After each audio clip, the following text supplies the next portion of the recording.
Hello guys and welcome to CPLC Education. In this session we will be covering reading comprehension from CAT previous year question papers. So without any further delay, let us get started. So let us go through the reading comprehension. Stories concerning the undead have always been with us. From out of the primal darkness of mankind's earliest years come whispers of eerie creatures, not quite alive, or alive in a way which we can understand, yet not quite dead either.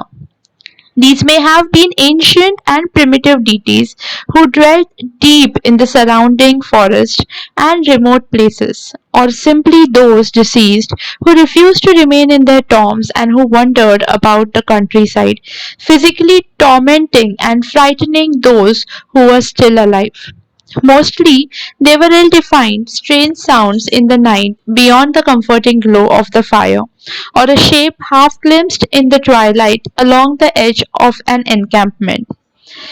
They were vague and indistinct, but they were always there with the power to terrify and disturb. They had the power to touch the minds of our early ancestors and to fill them with dread. Such fear formed the basis of earliest tales, although the source and exact nature of such terrors such still remains very vague. And as mankind becomes more sophisticated, leaving the glooms of their cave and forming themselves into recognizable communities like towns, cities, whole cultures, so the undead traveled with them, inhabiting their folklore just as they had in former times. Now they begin to take on more definite shapes. They became walking cadavers, the physical embodiment of former deities and things which had existed alongside man since the creation.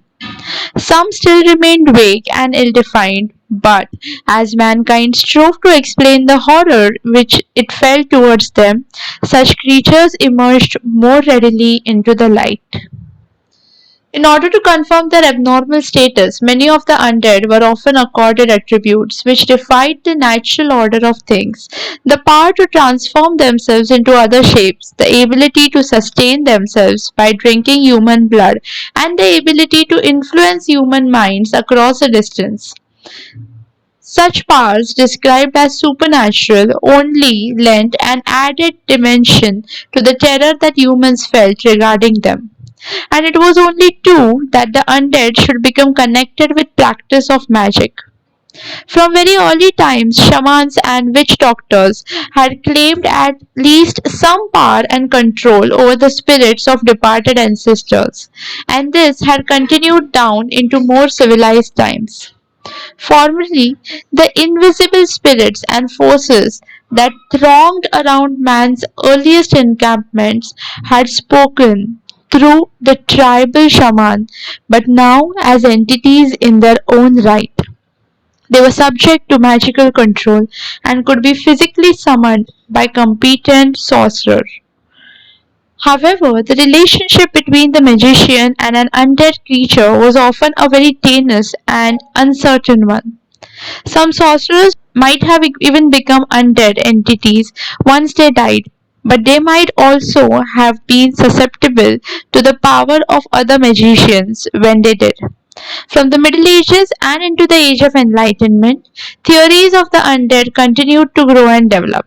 Their names became more familiar: werewolf, vampire, ghoul, each one certain to strike fear into the hearts of ordinary humans. So, this was a very spooky passage, I must say. Now, let us look at the questions. Which one of the following observations is a valid conclusion to draw from the statement? From out of the primal darkness of mankind's earliest years come whispers of eerie creatures not quite alive or alike in a way which we can understand, yet not quite dead either. तो इससे हम conclude क्या कर पाएंगे? Now always remember जब conclusion या also what conclusion is called as inference पूछते हैं तो conclusion can never be the same thing. जो दिया गया है उसी चीज को हम कंक्लूजन नहीं बोलते हैं। Conclusion is something that you understand from the given fact. So Now let us look at the options and understand what is the right conclusion. Mankind's primal years were marked by creatures alive with eerie whispers but seen only in the darkness. Now यहाँ पे seen only in the darkness ये कहीं पे नहीं दिया है. It was just primal darkness, but seen only is an assumption. We are here to check the conclusion and not assumption. Hence, the first option is eliminated. Elimination will help you a lot when it comes to reading comprehension because options बहुत ही closely related रहते हैं and if you manage to eliminate at least two options then you are left with only two to handle. Moving ahead. Long ago, eerie creatures used to whisper in the primal darkness that they were not quite dead. Now, ये हम बोल रहे हैं कि वो dead नहीं थे. ऐसा नहीं है कि वो वहां से whisper करते थे कि वो dead नहीं थे. So this is really absurd. ये भी eliminate हो जाता है. Mankind's early years were marked by a belief in the existence of eerie creatures that were neither quite alive nor dead. Perfect. यही चीज यहाँ पे बोली गई है. Now see, the same repetition can never be the conclusion, but जब एक चीज को अलग तरीके से समझा जाता है वो conclusion हो सकता है. So the primal darkness of mankind's earliest years come whispers of eerie creatures. मतलब they were marked by a belief. Now यहाँ पे कम विस्पर्स ऑफ ईवी क्रीचर्स मतलब सच में सुनाई नहीं देता था. कंक्लूजन यही है कि वहां पे एक बिलीफ था कि ऐसे क्रीचर्स है जो ना मरे हैं ना अलाइव है. So this is the right answer. Let us also see what the fourth option was.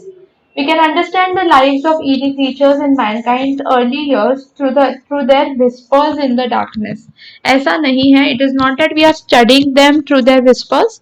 It is just that ऐसी belief थी. So that was the first answer. Now, moving ahead with the second question. Which one of the following statements best describes what the passage is about? The writer describes the way in which the undead come to be associated with shamans and the practice of magic. देखो shamans के बारे में बात तो की गई थी लेकिन पूरा का पूरा पैसेज उसी के बारे में नहीं था.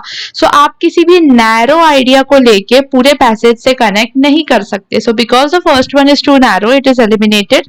The writer discusses the transition from primitive thinking to the age of enlightenment. Yes, so let us retain this option. The passage discusses the evolution of theories from the undead from primitive to the age of enlightenment. Again, let us retain this one. The passage describes the failure of human beings to fully comprehend their environment. नहीं, देखो human behavior and human understanding पे तो ये passage नहीं था. Theories के बारे में ज्यादा था. Now see if you see ये दोनों ही ऑप्शंस हमें सही लग रहे हैं लेकिन ट्रांजिशन ऑफ थिंकिंग या थियोरीज इन दोनों में व्हाट इज मोर करेक्ट. तो यहाँ पे third is the right answer. तो ये आपके साथ अक्सर होगा रीडिंग कॉम्प्रिहेंशन में जब दो ऑप्शंस आपको ऑलमोस्ट करेक्ट लगेंगे कि ये दोनों ही सही है. In that case, you have to choose the best option. Moving ahead with the third question, in order to confirm their abnormal status, many of the undead were often accorded attributes which defied the natural order of things. Which one of the following best expresses the claim made in the statement?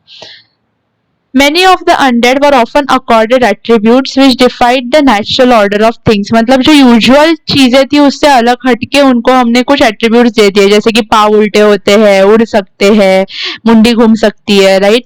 So we understand the meaning of this. तो अभी देखते हैं option कौन सा सही है.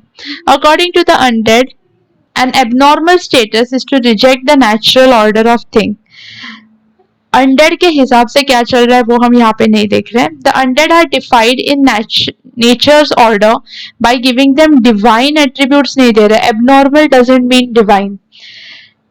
The natural attributes of the undead are rendered by changing their status.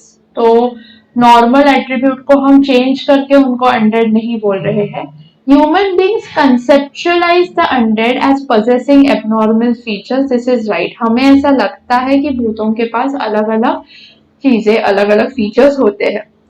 Last question of this passage. अगर ये सब के सब statements false होते, could be seen as being in accordance with the passage except.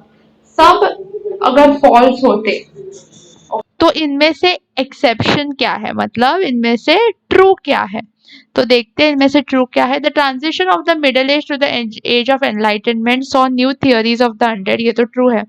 The undead remained vague and ill defined even as mankind strove to understand the horror they inspired. नहीं, जैसे जैसे हम समझते गए हम उनसे कनेक्ट भी होते गए, so this is wrong. Okay, तो ये फॉल्स है। The growing sophistication of mankind meant that humans stopped believing the undead? No, we just evolved newer theories. The relationship between the shaman and the undead was believed to be a strong and stable one. See, कुछ चीजें हो सकती है जिसके लिए आपको वापस passage में जाना पड़े। Yes. Shamans and the witch doctors claimed, however, the relationship between the magician and the undead was very often a very tenuous and uncertain one. मतलब वेग था, क्लियर अनस्टेबल नहीं था, तो ये भी फॉल्स है। सो अगर सब फॉल्स है तो ये ट्रू है। ओके, सो यहाँ पे I hope you understood the approach for a reading comprehension. Sometimes you may even read the questions first ताकि आप जब passage पढ़ रहे हो तो आपको पता हो कि आप ढूंढ क्या रहे हो। So that was all about this passage, guys. I hope you have understood. If there is any query, you can write in the comment box. That is all from our side for this video. We have launched batches for MBA, CAD, SAT, NMAT, CMAT, MSCT, NPAT, SNAP, and TISNET. We provide classroom coaching at Borivali and Andheri. For a free demo, you can call on 970-201-8777. We have our centers at Borivali and Andheri. You can contact us on these numbers for more information. Also, make sure you follow us on Facebook, Twitter, YouTube, and Instagram. And we'll see you in the next session.